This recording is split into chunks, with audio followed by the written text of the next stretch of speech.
Lento eyenziwa unyazi yimbi kakhulu. Lento eyenziwa unyazi, lezi zinto ngizoyikhuluma Manazaretha, mhlawumbe iy'ngane ezisebenza ngalapha ngaphakathi alala nazo idlulile eshumini. Ngizokhuluma ngezigameko ey'mbili nje, kodwa izigameko enginazo nesinazo nezaziwayo futhi amalungu ebandla amaningi zingaphezu kweshumi. Mhlawumbe nami lezi engizaziyo zincane kunezinye nawe ozaziyo. Maningi amadoda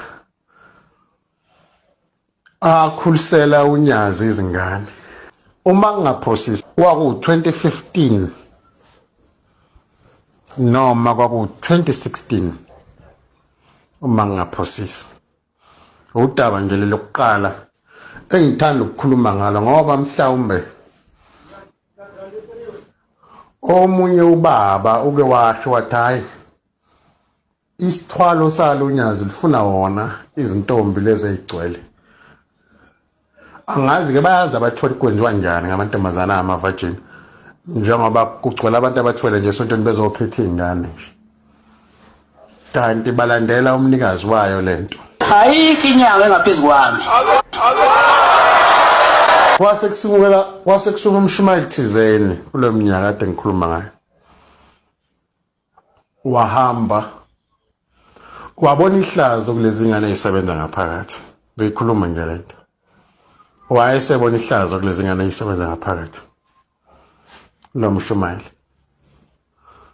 ngoba uyakholwa lo mshumayeli kakhulu. Lo mshumayeli umuntu othandazayo, umuntu kamoya,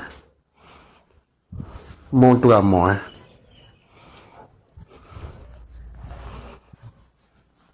Wayesesuka-ke lo mshumayeli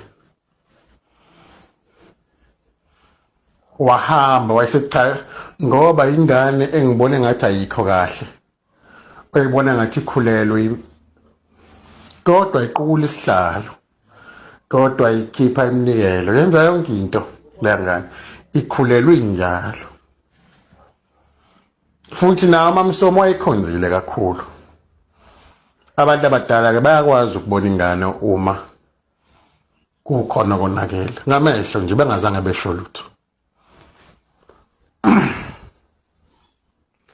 Ngifuna ukuyixoxa ngendlela eyenzeka ngakhona. Wayesihamba kumshumayeli eya kumaMsomo, ngibona ingane ewusoro and so ukuthi engathi ayifanele ukuphatha into yikababa, bengicele ishenye kancane ingane.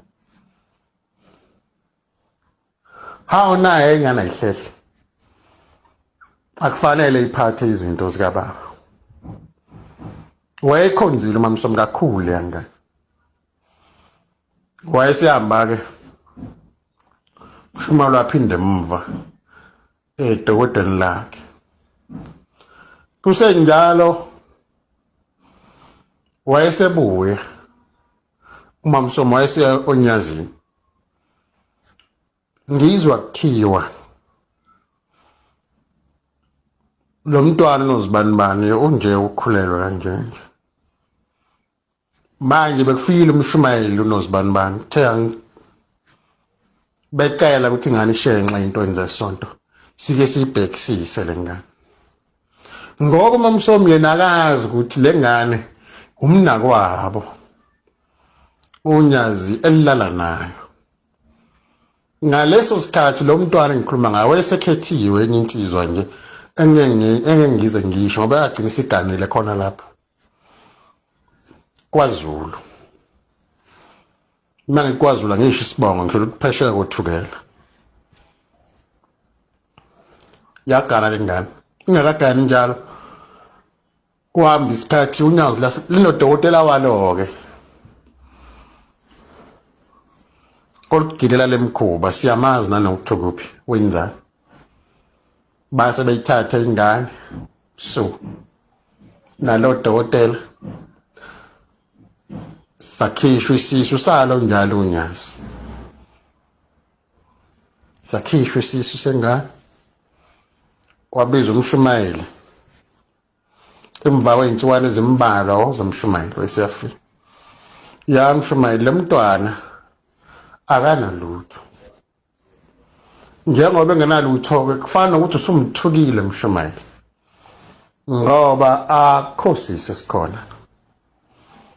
Manje hlawula-ke mshumayeli iy'nkomo ey'mbili ney'mbuzi ey'mbili. Wayikhipha lo mshumayeli. Wayikhipha lo mshumayeli.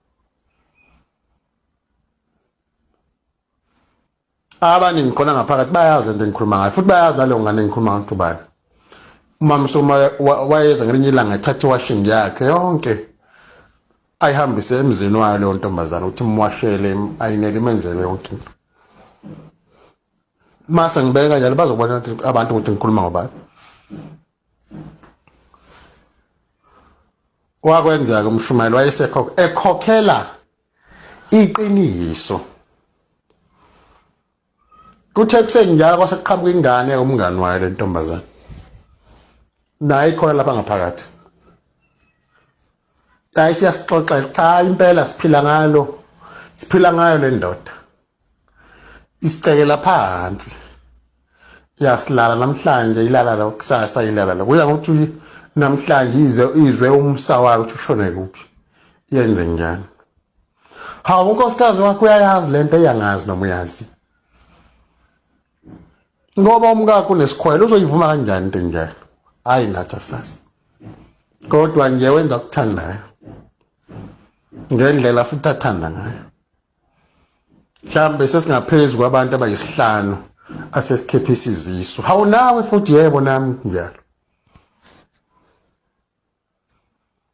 Bese kuqhamuka amagama njalo angasho unyazi ukuthi akuyeke ukucekelwa. Kufana nabantu makuthi ngenake eManazaretha. Ngifuna ukukhuluma nani nje. Anoke nibheke wonke umuntu onyazini oyobika indaba ukuthi ngifethelwa umfazi noma umkami ngimfice ngaseyona intombi. Kodwa ngikhokhiswe zonke inkomo kuthiwa intombi. Anoke ninaka ukuthi lawo